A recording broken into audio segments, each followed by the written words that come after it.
In the early morning hours, Robinson was observed in consistent clothing with those surveillance images. Investigators interviewed a family member of Robinson who stated that Robinson had become more political in recent years. The family member referenced a recent incident in which Robinson came to dinner prior to September 10th, and in the conversation with another family member, Robinson mentioned Charlie Kirk was coming to UVU. They talked about why they didn't like him and the viewpoints that he had. The family member also stated Kirk was full of hate and spreading hate. The family member also confirmed Robinson had a gray Dodge Challenger. Investigators identified an individual as the roommate of Robinson. Investigators interviewed that roommate, who stated that his roommate, referring to Robinson, made a joke on Discord.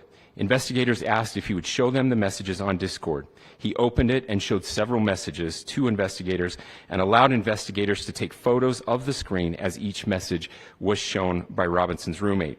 These photos consisted of various messages, including content of messages between the phone contact named Tyler with an emoji icon and Robinson's roommate's device. The content of these messages included messages affiliated with the contact Tyler, stating a need to retrieve a rifle from a drop point, leaving the rifle in a bush, messages related to visually watching the area where a rifle was left, and a message referring to having left the rifle wrapped in a towel. The messages also refer to engraving bullets and a mention of a scope and the rifle being unique.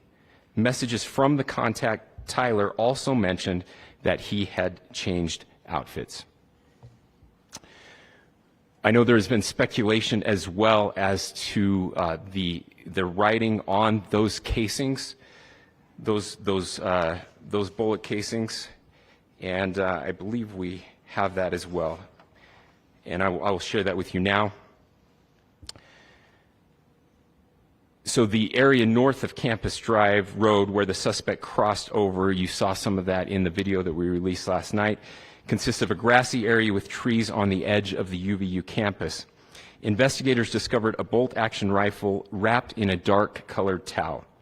The rifle was determined to be a Mauser Model 98 30-06 caliber bolt-action rifle. The rifle had a scope mounted on top of it.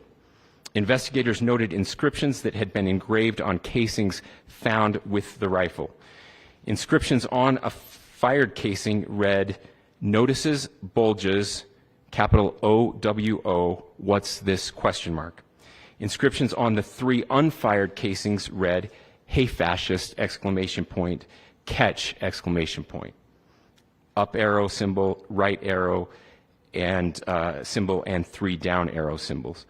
A second unfired casing read, "Oh Bella Chow, Bella Chow, Bella Chow, Chow Chow," and a third unfired casing read, "If you read this, you are gay, LMAO." We are indebted to law enforcement across the state who has worked seamlessly together, local law enforcement, state law enforcement, and our federal partners with the Federal Bureau of Investigation. We're grateful for everyone who worked together in such a short amount of time to find this person and to bring justice. I want to thank the public who has been so engaged, reviewing videos, helping us with sending in tips, and helping us get to this point. I want to thank the family members of Tyler Robinson who did the right thing in this case and were able to bring him into to law enforcement as well. I especially want to thank the family of Charlie Kirk, Erica, Charlie's parents, his children. I want us to be thinking of them as we bring justice in this case. They will be involved in that justice. We will be working very closely with them as we move through this process as well. This is a very sad day for our country, a terrible day for the state of Utah. But I'm grateful that at this moment we have an opportunity to bring closure to this very dark chapter in our nation's history. With that, I will now turn the microphone over to the Director of the FBI, Kash Patel. Thank you, Governor. This is what happens when you let good cops be cops. The FBI and our partners are proud to stand here today together to bring justice to the family of Charlie Kirk and honor his memory. I want to express my deep gratitude to President Trump, the Vice President, and the entire White House who have been so incredibly supportive with both resources and just personally to the FBI as a team.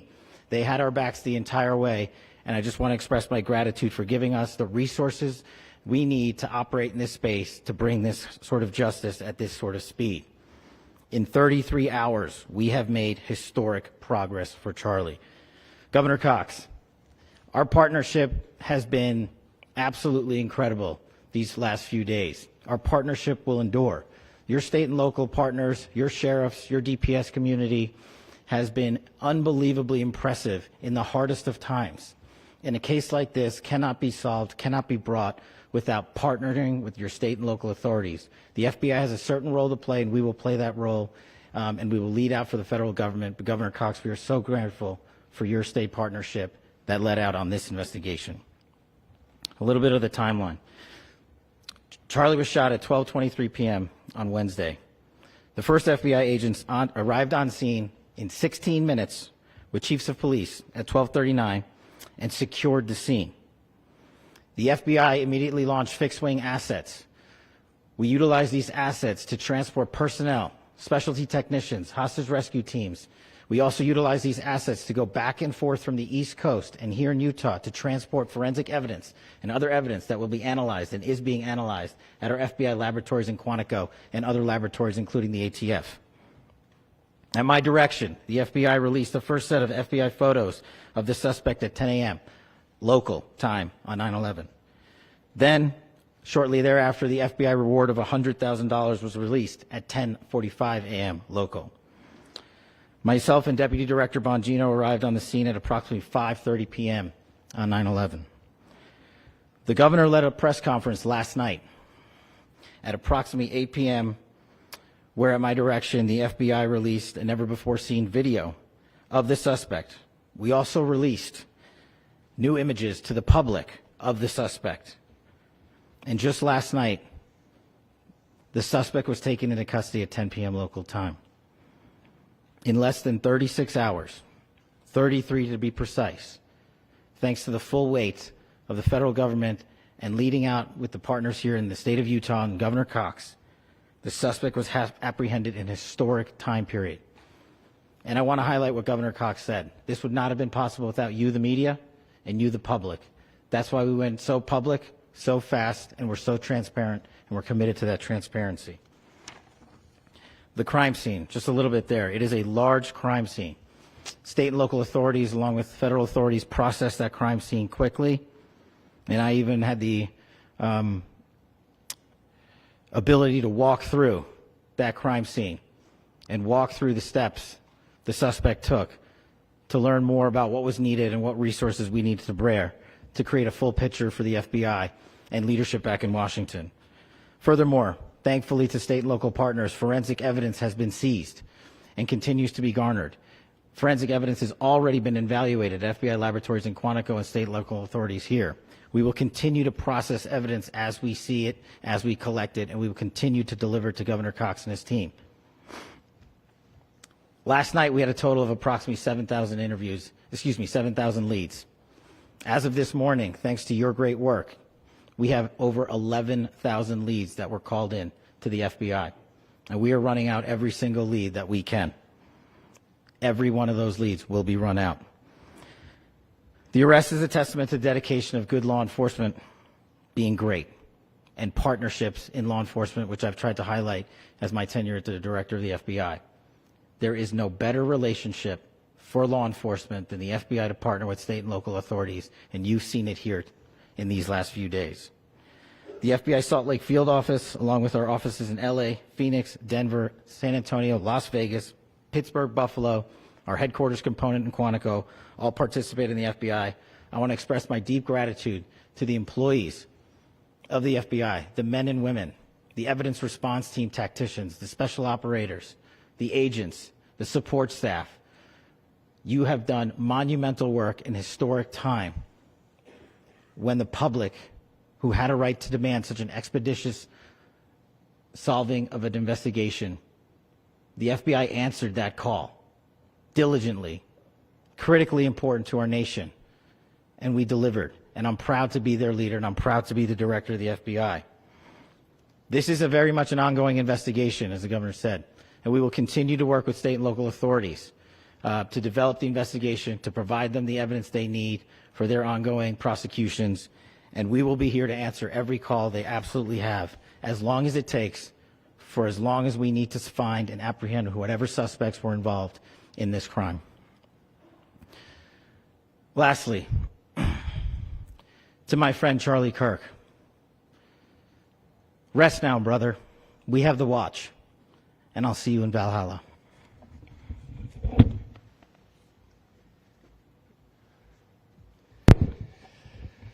Thank you, and good morning. I would just like to take a few minutes as the sheriff to express my gratitude for everybody who has played a part in this investigation. As you know, it's been a vast, a complicated, and a very, very fast-paced investigation. You're looking at people standing up here who are running on, if they got an hour's sleep in the last couple of days, they're probably lucky. It has been very taxing. It has been so impressive, speaking on behalf of the local law enforcement, to see the cooperation that we've seen in this type of case. Across the state, sheriffs, chiefs, our state partners have stepped up and have come to the call on anything that we needed. Our county chiefs have been phenomenal. Our Utah County Attorney, Jeff Gray, who's standing up here with us, has been phenomenal in leading us through this investigation. I would like to thank the federal government for their resources, their assets. Our local team here, our FBI team, has been extraordinary in helping us work through this and bring this person to justice. Most of all, I would like to thank the public, and specifically, I would like to thank the public who turned to prayers and who turned to positiveness for us. I would like to thank them on behalf of the law enforcement community, because we needed those prayers. That's what we needed to get through this. We needed your support, and you gave it to us. We needed your patience, and you gave it to us. And I would like to thank you for the Kirk family, because that's what they need, is your support and your prayers, and that will get us through all of this. So thank you, everybody, for everybody that have stepped up. We've had such a phenomenal response to this. Thank you.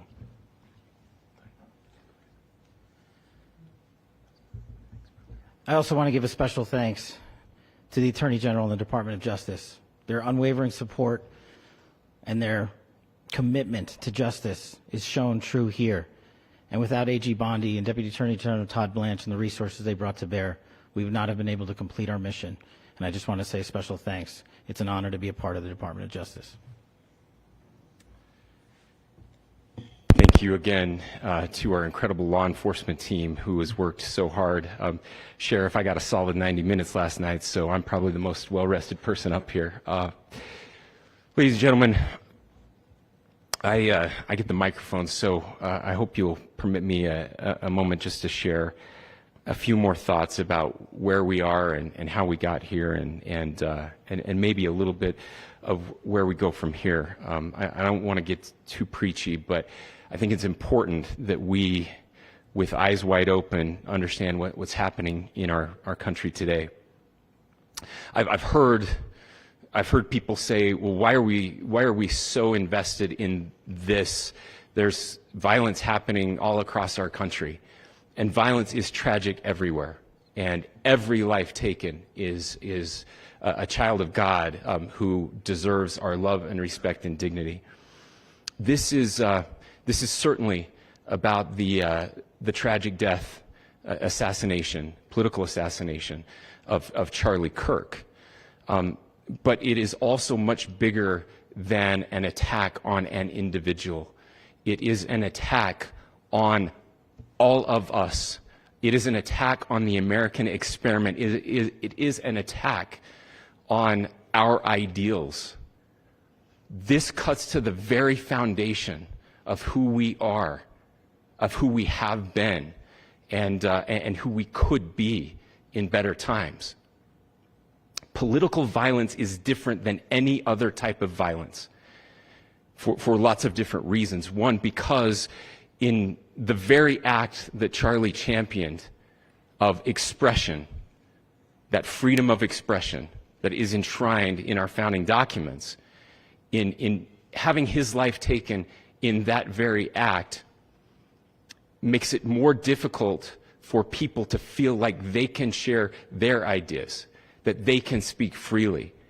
We will never be able to solve all the other problems, including the violence problems that people are worried about, if we can't have a clash of ideas safely and securely. Even, especially those ideas with which you disagree. That's why this matters so much. Over the last 48 hours, I have been as angry as I have ever been, as sad as I have ever been. And it was, as anger pushed me to the brink, it was actually Charlie's words that pulled me back. I'd like to share some of those. And specifically right now, if I could, I need to talk to the young people in our state, in my state, and all across the country. As President Trump reminded me, he said, you know who really loved Charlie? The youths. And he's right. Young people loved Charlie, and young people hated Charlie. And Charlie went into those places anyway. And these are the words that have helped me. Charlie said, when people stop talking, that's when you get violence. He said, the weak can never forgive. Forgiveness is the attribute of the strong. The only way out of the labyrinth of suffering is to forgive. Welcome without judgment, love without condition, forgive without limit. He said, always forgive your enemies. Nothing annoys them so much. A few months ago, I referenced this last night, Charlie posted to social media, when things are moving very fast and people are losing their minds, it's important to stay grounded. Turn off your phone, read scripture, spend time with friends, and remember, internet fury is not real life. It's going to be okay. He again said, when you stop having a human connection with someone you disagree with, it becomes a lot easier to commit violence. He said, what we as a culture have to get back to is being able to have a reasonable agreement, where violence is not an option. Now, again, to my young friends out there, you are inheriting a country where politics feels like rage. It feels like rage is the only option. But through those words, we have a reminder that we can choose a different path. Your generation has an opportunity to build a culture that is very different than what we are suffering through right now. Not by pretending differences don't matter, but by embracing our differences and having those hard conversations. I think we need more moral clarity right now. I hear all the time that words are violence. Words are not violence. Violence is violence. And there is one person responsible for what happened here. And that person is now in custody and will be charged soon and will be held accountable. And yet, all of us have an opportunity right now to do something different. I want to thank my fellow Utahns. This bad stuff happens. For 33 hours, I was praying that if this had to happen here, that it wouldn't be one of us, that somebody drove from another state, somebody came from another country. Sadly, that prayer was not answered the way I had hoped for, just because I thought it would make it easier on us if we could just say, hey, we don't do that here. And indeed, Utah is a special place. We lead the nation in charitable giving. We lead the nation in service every year. But it did happen here. And it was one of us. But I want you to look at how Utahns reacted the last 2 nights. There was no rioting. There was no looting. There were no cars set on fire. There was no violence. There were vigils and prayers and people coming together to share their humanity. And that, ladies and gentlemen, I believe is the answer to this. We can return violence with violence. We can return hate with hate. And that's the problem with political violence, is it metastasizes. Because we can always point the finger at the other side. And at some point, we have to find an off-ramp, or it's going to get much, much worse. But see, these are choices that we can make. History will dictate if this is a turning point for our country. But every single one of us gets to choose right now if this is a turning point for us. We get to make decisions. We have our agency. And I desperately call on every American, Republican, Democrat, liberal, progressive, conservative, MAGA, all of us to please, please, please follow what Charlie taught me. I'll just conclude with words I share often from a friend and author, Yuval Levin, who was asked if he was optimistic about our country. And he said, I'm not optimistic. He said, I hate optimism. Like, that sounds bad. But he said, optimism is a vice. It's this idea that good things are just going to happen. And he said, in the history of the world, good things have never just happened. He says, I'm not optimistic, but I am hopeful. And hope is the virtue that sits between the vices of optimism and pessimism. Hope is the idea that good things are going to happen because we can make them so. I still believe in our country. And I know Charlie Kirk believed in our country. I still believe that there is more good among us than evil. And I still believe that we can change the course of history. I'm hopeful because Americans can make it so. Ladies and gentlemen, we're happy to answer any questions you might have. Please speak to whether the suspect is speaking with authorities and his demeanor, Tyler Robinson, when he turned himself in. I cannot speak to that right now. Governor, how do you interpret the engravings on casing?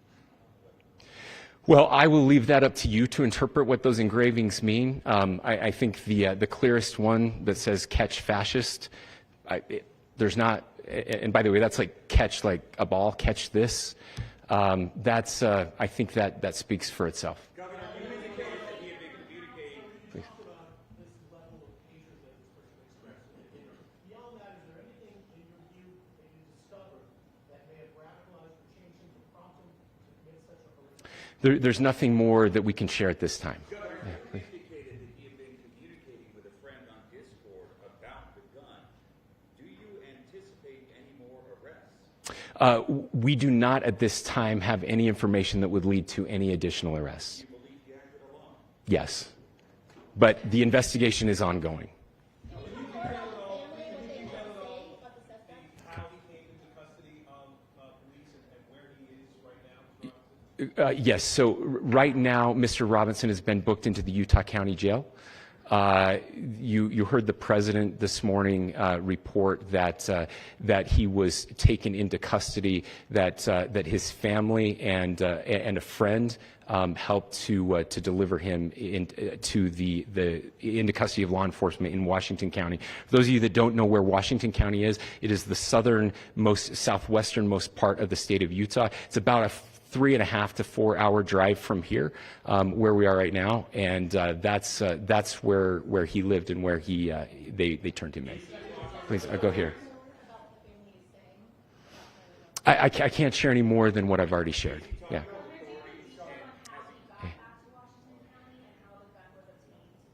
So how we obtained the gun? The gun was found here. So I don't have much more details on that. We do know that he drove. We had his car here on campus, and then we had his car going south back to the St. George. It's actually the city of Washington in Washington County. Is he talking with authorities and did he discuss a loading? I'm sorry? We don't have any information that would lead us to believe that. Yes, in fact, it was just released. Yes. I can't answer that right now. Yeah, thank you. Over here.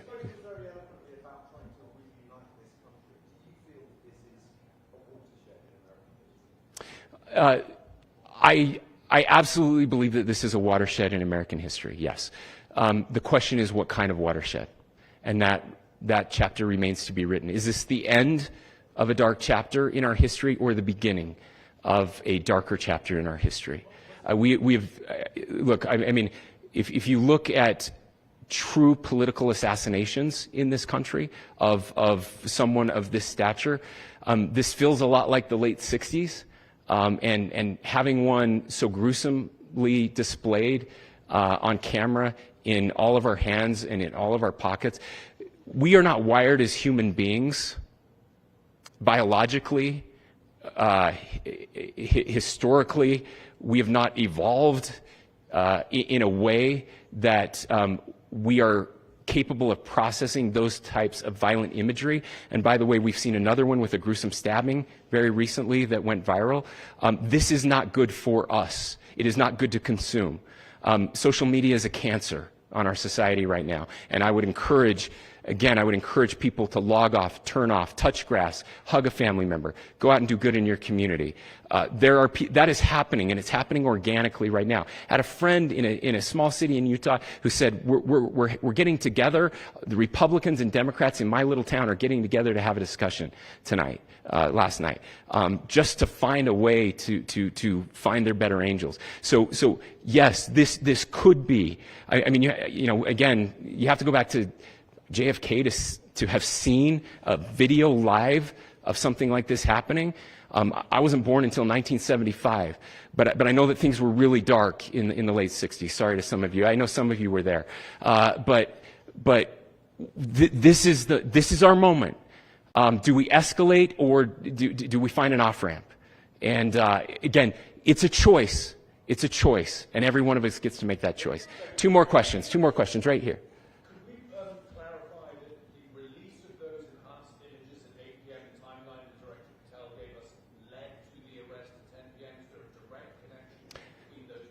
I cannot comment if there is a direct connection or not, but all I can say is that that through some process, the family came to know that this had happened. One more thing, Governor. Could you just clarify the clothing issue you mentioned earlier? Was he changing outfits? Correct. Yes. So when he's first spotted on campus, he has different clothing on, and then he changes clothing on the roof, and then changed back into that clothing at some point, so that when he was apprehended, when he was arrested, the clothing matched the clothing he had on before the shooting here at UVU. Last question here. Yes.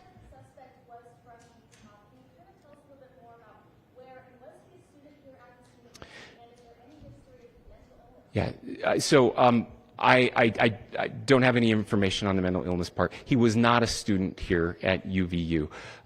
He was living and had lived for a long time with his family in Washington County, in the southernmost part of our state. Thank you, everyone, for your great work in getting this information out. I would just say, process-wise, this may be important. I know many of you aren't familiar with the process in Utah. I think it's important that you understand that. Basically, we have 3 days for charging documents to be filed. A CI will be filed. We'll have more information then, more detailed information as those charging documents are filed in preparation for a preliminary hearing. So 3 days. So we would anticipate then that early next week those charging documents will be filed. We will obviously be working. The county attorney will be working very closely with Mr. Kirk's family as those documents and decisions are prepared and made. Thanks, everyone.